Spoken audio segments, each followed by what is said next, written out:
Deputation কর্মসূচিতে আমরা মিলিত হয়েছি। আমাদের মধ্যে মশার লার্ভা নিধনে পুরো কর্তৃপক্ষকে অবিলম্বে উদ্যোগ গ্রহণ করতে হবে। শেষ হয়ে উঠেছে। আজকে আমরা পৌরসভায় এসেছি, তার মানে এই না সমাজের অন্যান্য অংশের মানুষ ভালো আছেন। আপনারা সাংবাদিক বন্ধুরা যারা আমাদের কর্মসূচির খবর করতে এসেছেন, আপনাদের জীবনের অভিজ্ঞতা আরো বেশি।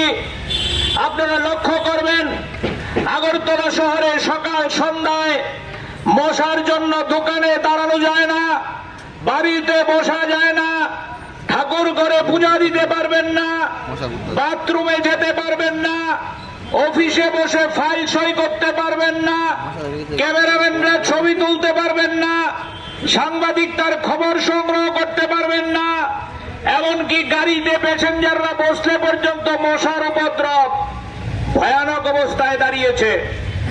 আমি